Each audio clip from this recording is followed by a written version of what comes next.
Hello my dear students. Last video में हम लोगों ने देखे थे स्पर्मेटोजेनेसिस को। तो आज की जो वीडियो है उसमें हम लोग देखेंगे, समझेंगे oogenesis को। बहुत ही इंपॉर्टेंट टॉपिक है। तो oogenesis क्या होती है एक्चुअली में, वो आपको अच्छे से पता है कि जेनेसिस का मतलब फॉर्मेशन होता है। वो यहाँ का मतलब होता है, यहाँ पे ओवा की बात करें तो यहाँ पे क्या होता है, फॉर्मेशन ऑफ ओवा जो होती है उनकी फॉर्मेशन होगी। ओवा बोल सकते हो या आप एक बोल सकते हो, और ये बेसिकली जो होती है ये फीमेल में होती है, ठीक है। और इसमें भी क्या होता है, it is comparable to spermatogenesis so far as nuclear changes are concerned, but the cytoplasmic specialization in oogenesis is different from spermatogenesis। हम लोगों ने लास्ट वीडियो में spermatogenesis के बारे में पढ़े थे, ठीक है। उसमें हम लोग देखे थे बहुत सारे न्यूक्लियर चेंजेस देखने को मिले थे वहाँ पे। यहाँ पे भी क्या होता है कि साइटोप्लाज्मिक का जो स्पेशलाइजेशन जो होती है oogenesis वो थोड़ा डिफरेंट होगा, ठीक है। और इसमें जो तीन फेज़ होते हैं वो होती है, इनको भी बांटा गया तीन फेज़ में। फर्स्ट फेज़ जो होती है वो होती है मल्टीप्लिकेशन फेज़। इसमें क्या होती है, जो प्राइमरी जर्मिनल सेल्स जो होते हैं ओवरी का, जिसमें क्या होता है डिफरेंट नंबर ऑफ क्रोमोसोम होते हैं जिसको हम 2n से डिनोट कर रहे हैं, ठीक है। Divide several type mitotically so as to form a large number of daughter cell. ये क्या होता है कि जो प्राइमरी जर्मिनल सेल्स होते हैं वो क्या होगा, सेवरल टाइम क्या होगा माइटोटिकली वो क्या होगा और डिवाइड करते हैं, और आगे जाके large number of daughter cell को प्रोड्यूस करते हैं जिसको ऊगोनिया बोलते हैं, ठीक है। अब देखो यहाँ पे डायग्राम सबको समझ में आएंगे कि ये होती क्या है। तो इस डायग्राम से देखो, ये जो है आपको देखने को मिल रहे हैं इसको हम लोग बोलते हैं प्राइमरी जर्म सेल, है ना। जिसमें क्या होते हैं, इसमें डिप्लॉइड क्रोमोसोम होते हैं यहाँ पे। तो ये जो होंगे ये डिवाइड करेंगे, एक से दो बने, ठीक है। फिर ये जो बनते हैं फिर ये डिवाइड माइटोटिकली डिवाइड करके फिर से क्या होता है और दो प्रोड्यूस हुए, फिर इससे भी क्या हुआ दो प्रोड्यूस हुआ। तो इस तरह से क्या हुआ, यहाँ पर डिवीजन होते हैं। और ये जो बनते हैं दिस आर कॉल्ड, ये सबको हम लोग कहते हैं ऊगोनिया कहते हैं। मतलब प्राइमरी जर्म सेल जो होते हैं वो आगे जाके क्या प्रोड्यूस करता है, ऊगोनिया को, ठीक है। मतलब यहाँ पे क्या होती है कि मल्टीप्लिकेशन फेज होती है यहाँ पे, ठीक है। आप समझते हैं ग्रोथ फेज को। तो ग्रोथ फेज क्या होती है यहाँ पे, the oogonium does not divide.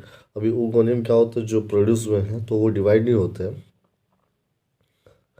But increases in size, अपना साइज को क्या करते हैं इंक्रीज करते रहते हैं, ठीक है। और आगे जाकर वो क्या करते हैं प्राइमरी उस साइड को मना बनाते हैं, ठीक है।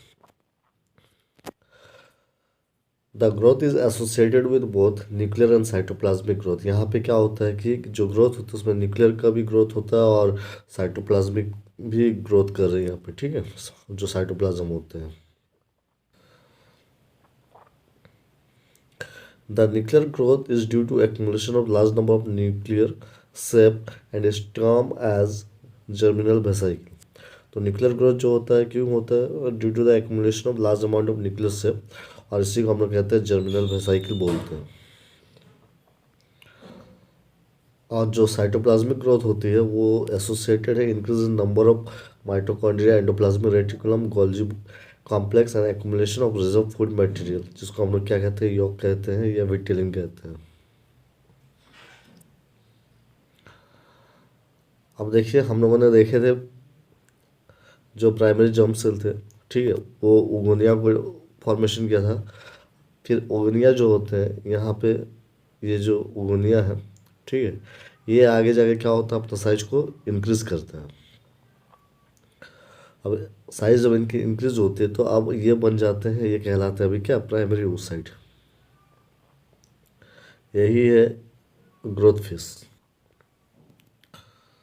अब समझते हैं मैचुरेशन फेज को। The primary oocyte undergoes two successive division bye meiosis. अब होता है क्या है, जो प्राइमरी oocyte होते हैं जो अभी अभी प्रोड्यूस हुए अभी बने हुए हैं, तो आगे जाकर वो मियोसिस डिवीजन करती है। तो पहला जो उसमें तो दो को सक्सेसिव डिवीजन होता है मियोसिस के द्वारा, ठीक है। जो फर्स्ट डिवीजन होती है वो होती है meiosis one, and two unequal daughter cells are produce. मतलब जो पहली जो डिवीजन होती है वो मियोसिस वन की होती है, जिसकी वजह से क्या होता है दो को क्या होता है अनइक्वल डॉटर सेल्स प्रोड्यूस होते हैं।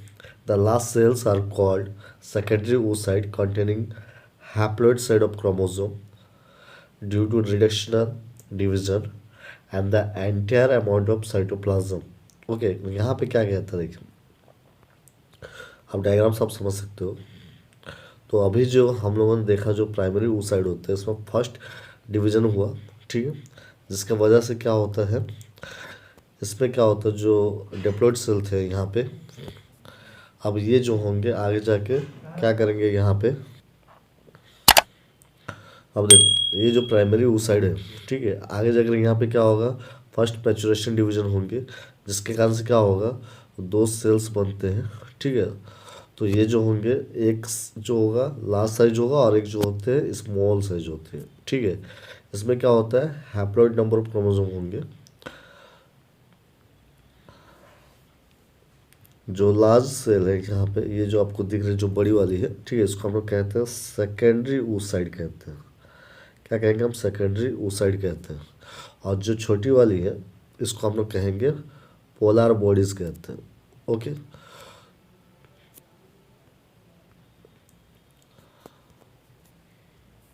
तो हम लोगों ने देखा जो लार्ज सेल होते हैं उसे हम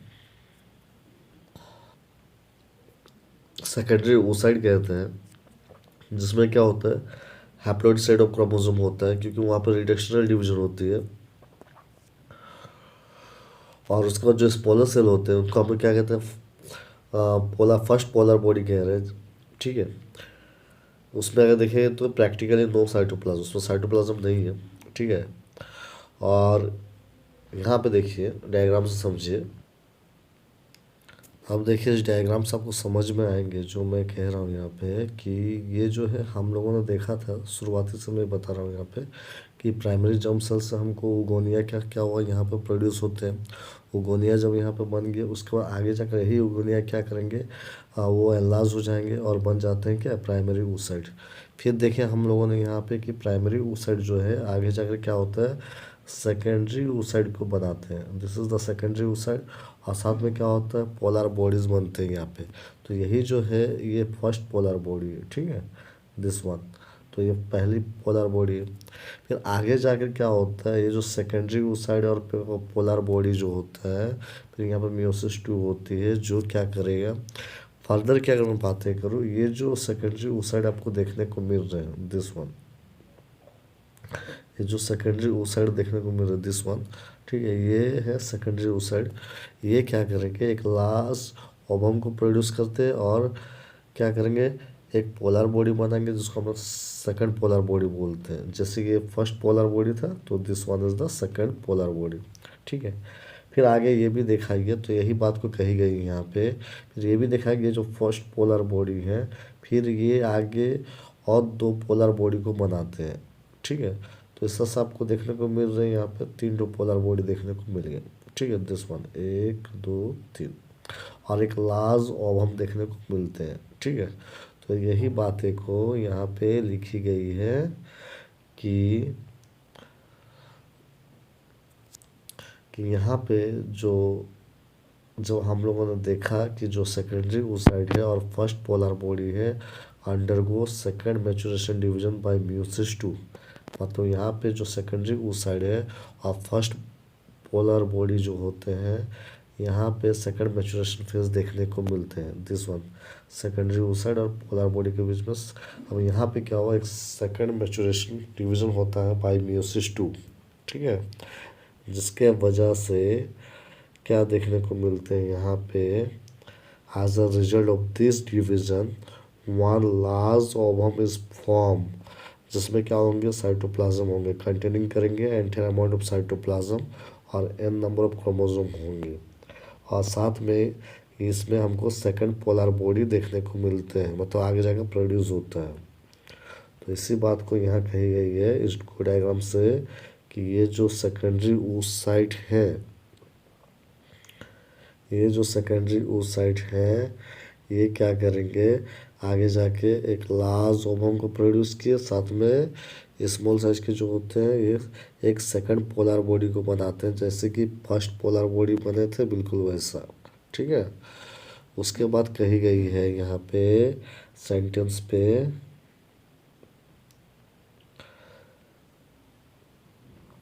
साइमultaneously the first polar body may divide into two polar bodies। First polar body क्या होता है, डिवाइड कर सकते हैं दो पोलर बॉडीज में। और या तो may not divide at all, कभी कभार ऐसा भी हुआ कि डिवाइड नहीं करते हैं। thus only one functional orb is formed and the two or three polar bodies soon degenerate। तो यहाँ पे क्या कहता है कि साथ ही साथ यहाँ पे ये भी देखने को मिला कि जो polar body, first polar body है, this one is the first polar body, है ना। तो ये जो फर्स्ट पोलर बॉडी होते हैं ये आगे जाके डिवाइड कर भी सकता है, नहीं भी कर सकता है। अगर करेंगे तो मान लेते हैं कि दो गो पोलर बॉडी को और बनाते हैं, दिस वन और दिस वन, ठीक है। और इस तरह से हम लोगों ने देखा यहाँ पे तीन पोलर बॉडी हम लोग को देखने को मिलते हैं। तो ये आगे जाके डिजनरेट हो जाते हैं, ठीक है। तो जो फंक्शनल होते हैं वो होते हैं this is the last ovum, यही वाले, ठीक है ना। तो इस बात को यहाँ पे मैच्योरेशन फेज में कही गई है। अब ये इसको हम ओवा बोल रहे हैं, तो या हम एक बोल सकते हैं।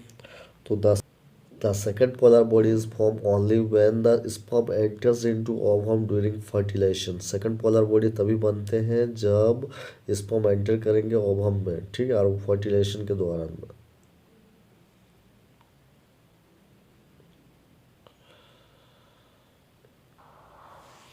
अब देखते हैं यहाँ पे हम लोग रैपनिंग ऑफ एग को, ठीक है। तो यहाँ पे आप देखो, आपको देखा एक डायग्राम है, ये आप बना सकते हो एग्जाम पे, नहीं भी बनाओगे तो भी चलेगी।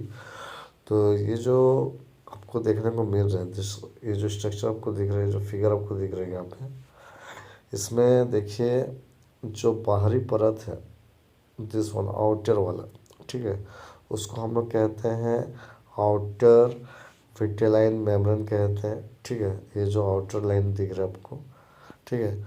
उसके बाद जो होता है वहाँ पर बीच में देखने को मिल रहे हैं इंटरविटेलाइन मेम्ब्रेन होते हैं। ये जो है इस पार्ट को हम लोग बोलते हैं यॉक बोलते हैं, ठीक है। इसमें कुछ पिगमेंट ग्रेन्यूल्स होते हैं और उसके बाद जो होता है ये जो होते हैं दिस आर कॉल्ड एल्बुमिन, ठीक है। तो अब हमको क्या देखता है, सिग्निफिकेंस की बातें करनी है, वो जेनेसिस का क्या सिग्निफिकेंस एक्चुअली में, ये इम्पोर्टेंट है, इसको जरूर आप लिख लेना, ठीक है। तो the process leads to formation of germ cells और गैमेट। इस विधि से, इस प्रोसेस से हमको क्या मिलते हैं, गैमेट्स का फॉर्मेशन होता है, और मतलब जर्म सेल भी बनते हैं यहाँ पे। The normal body cells known as somatic cells are diploid whereas the germ cells are haploid. हम लोग को पता है जो हम लोग सोमैटिक सेल्स होते हैं वो डिप्लॉयड होते हैं, जबकि जर्म सेल जो होते हैं हैप्लॉयड होते हैं। During fertilisation one haploid sperm unites with one haploid ovum. आपको पता है फर्टिलाइजेशन के दौरान क्या होता है, हैप्लॉयड स्पर्म जो होते हैं हैप्लॉयड ओवम का साथ यूनाइट करते हैं और बनाते हैं डिप्लॉयड सोमैटिक सेल को, ठीक है ना। ये इसकी सिग्निफिकेंस है। During first maturation division the reshuffling of paternal and maternal genes. तो यहाँ पे जब फर्स्ट मैच्योरेशन डिवीजन होती है, रीसफलिंग होता है पैटर्नल का और मैटरनल जीन्स का, जिसके वजह से वेरिएशन देखने को मिलते हैं। तो this is the significance. I hope ये जो वीडियो है आपको पसंद आ रही होगी। यहाँ पे मैं नोट्स अवेलेबल करवा रहा हूँ। अब मेरी जो ये एसएस जूलॉजी की चैनल है, तो अगर आपको मेरी वीडियो पसंद आ रही है प्लीज़ अपने दोस्तों को शेयर कीजिए। और आपको अच्छी तरह से पता है जब आपके एग्ज़ाम करीब होंगे तो हम आपको कुछ सिलेक्शन क्वेश्चन भी देंगे। तो फिलहाल ये जो गैमेटोजेनेसिस में हम लोगों ने लास्ट वीडियो में देखे थे स्पर्मेटोजेनेसिस को, आज हम लोगों ने देखा oogenesis को। तो बहुत ही इम्पोर्टेंट टॉपिक है ये, आप इसको पढ़ के जरूर जाइएगा। आज के लिए इतना ही, थैंक यू।